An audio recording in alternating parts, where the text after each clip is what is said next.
Mga kabida, isang magandang oras po sa lahat at welcome po sa aking channel. Eto po, tila duda po mga kabida, ito hong si DILG Secretary John Vic Rimulya po, mga kabida, sa pagkamatay po ni DPWH Undersecretary Catalina Cabral, mga kabida.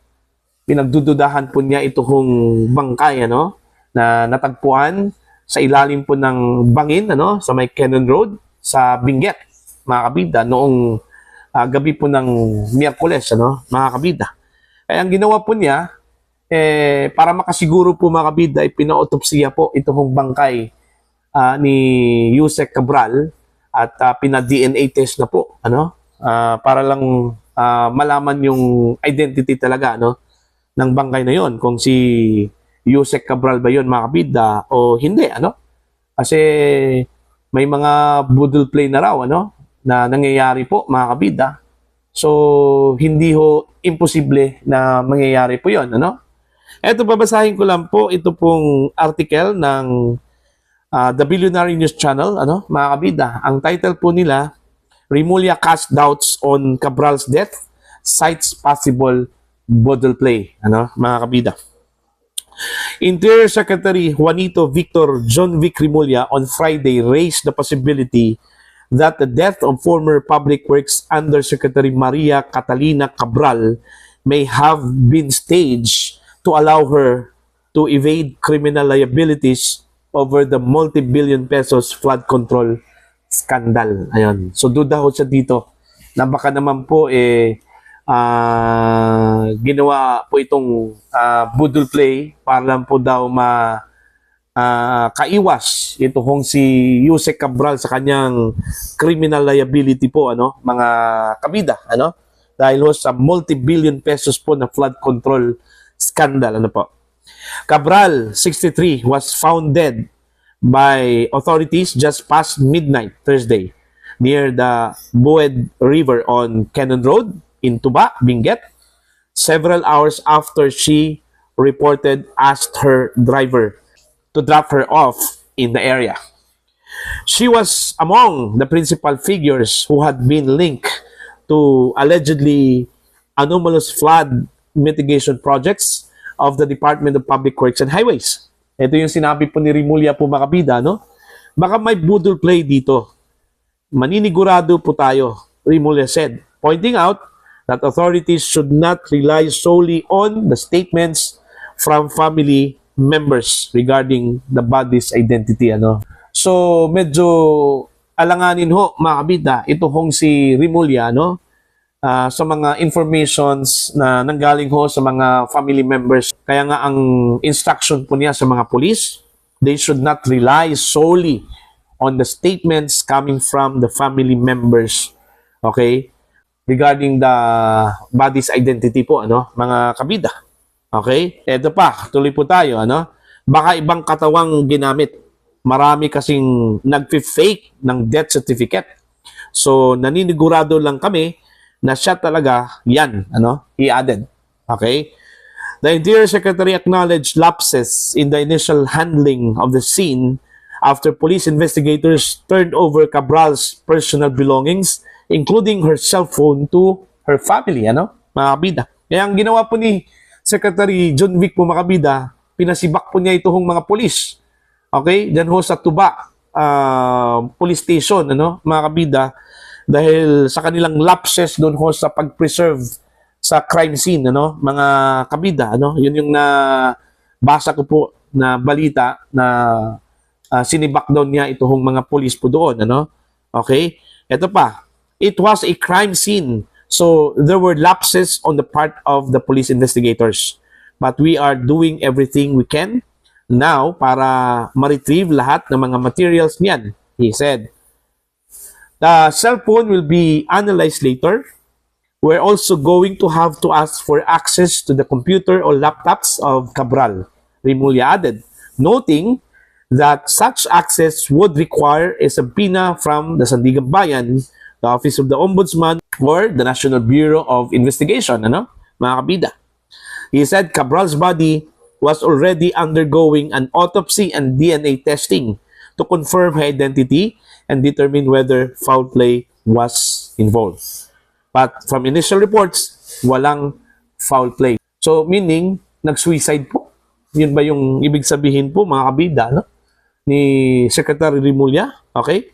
He clarified that investigation into Cabral's alleged role in the corruptions controversy would continue despite her death. Ano? Ito yung sinabi po ni Remulla na kahit na po namatay si Cabral ay hindi po siya maliligtas mga kabida, no? Sa hustisya. Tuloy pa rin yan. May money trail at evidence trail pa rin na hahabulin eh. Titingnan pa rin yung assets niya kung nag-match yung assets sa income. Titingnan yung cash flow, titingnan yung link kung saan dumaan ang pera, kung magkano dumaan sa kanya at doon ang magiging subject ng civil forfeiture ng gobyerno sa kanya. So, yun yung ibig sabihin po niya na kahit na po namatay po itong si Cabral, okay, hindi po ligtas sa magiging pananagutan po mga kabida. No? Kung sakali man pong may madiscovery po mga kabida during the investigation na hindi ho nag-match yung kanyang assets doon ho sa kanyang sweldo, sa kanyang income, ano, mga kabida. No? So, possible, magiging subject for forfeiture po ito in the future, ano, mga kabida.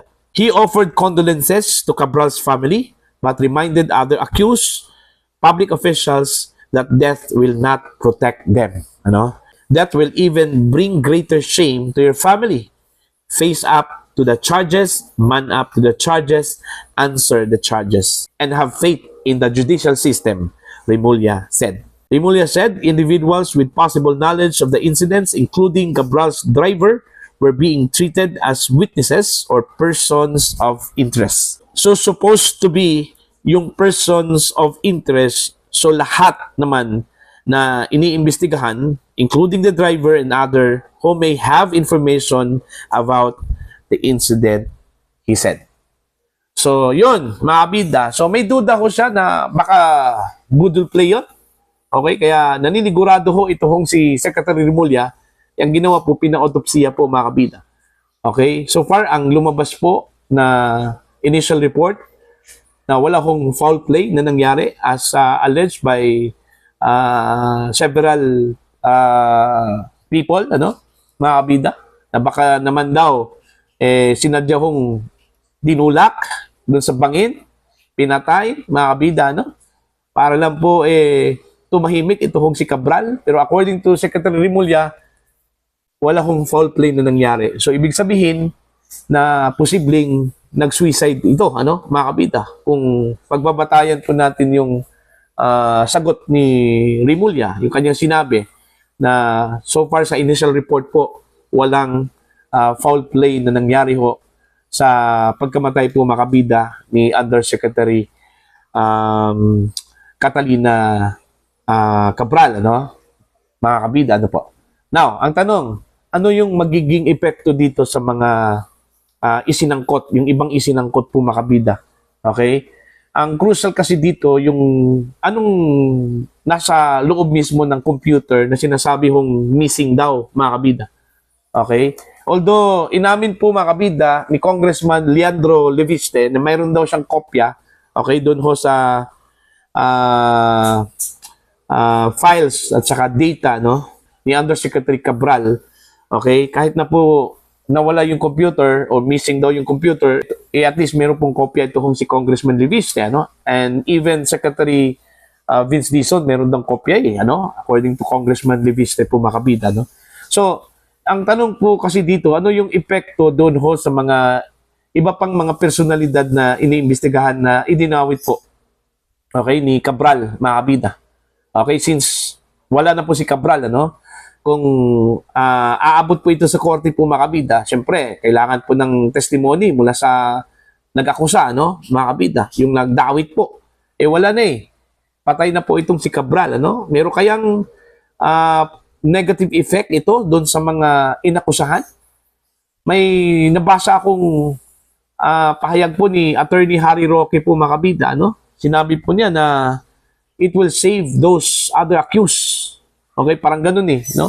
Yung pagkamatay daw ni Undersecretary Catalina Cabral, ano, mga kabida. Pero kahit na po walang foul play po mga kabida, ano? May mga insinuations pa rin, ano? In fact, meron akong nakita at narinig mula sa isang vlogger, I think the Duterte vlogger yun, ano? I think DDS vlogger po yun. Nakalimutan ko yung pangalan ko niya, no? Mga kabida. Parang meron dang insinuations na parang nililink daw itong pagkamatay po ni Cabral, ano? Kay Congressman Pulong Duterte, ano? Mga kabida. Considering doon ho sa pagdinig ho dyan po sa House of Representatives po mga kabida, si Undersecretary Cabral yung nag-brought up po mga kabida, no? Doon ho sa 51 million pesos na flood control projects daw, ano? Ni Congressman Pulong Duterte dyan po sa 1st District po sa Davao City, ano? Mga kabida. Okay? Kaya nga yun yung parang naging hot topic during that time eh. Meron pa ng 51 billion pesos na flood control project ito kung si Congressman Pulong, ano? At yun, nagsimula na po yung pag-question po mga kabida kung ano pong ginawa po sa 51 billion pesos, ano, mga kabida. Pero meron pong reaction dyan, ano, si Congressman Pulong, mga kabida. Kung saan po, hinamon po niya yung nag-question po doon ho sa 51 billion pesos na pumunta kayo sa Davao. Okay? Ipakita namin sa inyo na wala hong ghost project po dito. Yun yung challenge po niya, no, mga kabida, sa mga nag-question. At reaction po niya doon ho sa pagbanggit po mga kabida ni Yusek Cabral doon ho sa 51 billion pesos po na pondo ng flood control projects po mga kabida dyan po sa Davao City sa ilalim po ni Congressman Paulo Duterte mga kabida, no? Okay? Yun kasi yung hindi po maganda, no, mga kabida, bintang ng bintang na lang po. Okay, laban ho sa mga Duterte, no? Itong pagkamatay po ni Cabral, may insinuations, ibinibintang po nila kay Pulong Duterte. Ano? Kahit ano na lang po na mga pangyayari po sa Pilipinas, ang suspect Duterte, mga kabida. Hindi po sila makamove on po, ano? Ito hong mga detractors po ng mga Duterte. Kahit daw yung mga vloggers daw ni Pangulong Marcos po mga kabida, ayon po sa isang DDS vlogger, halos magkapareho yung caption po nila at saka title sa kanilang vlog mga kabida kung saan po nililink po nila ito si Congressman Paulo Duterte daw, ano? Okay, mga kabida.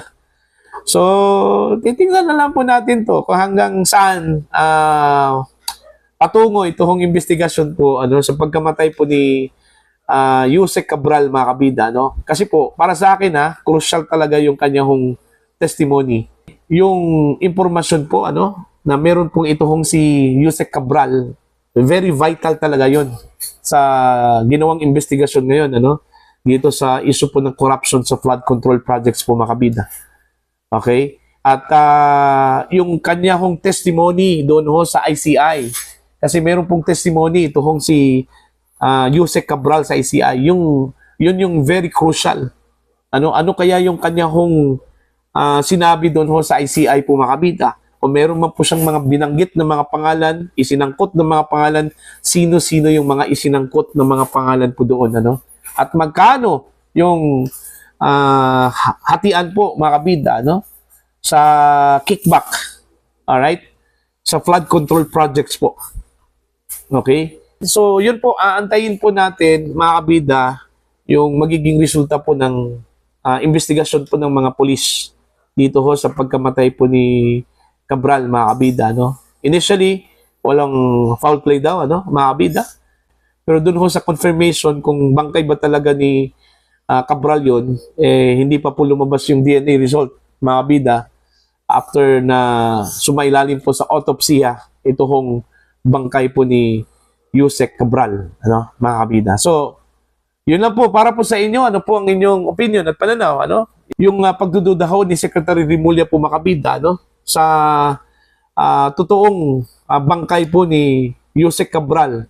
Okay? Kasi po, baka daw may budol play na nangyari po mga kabida, kaya ang ginawa, pina-autopsya yung kanyang bangkay para masiguro na siya talaga yun, ano?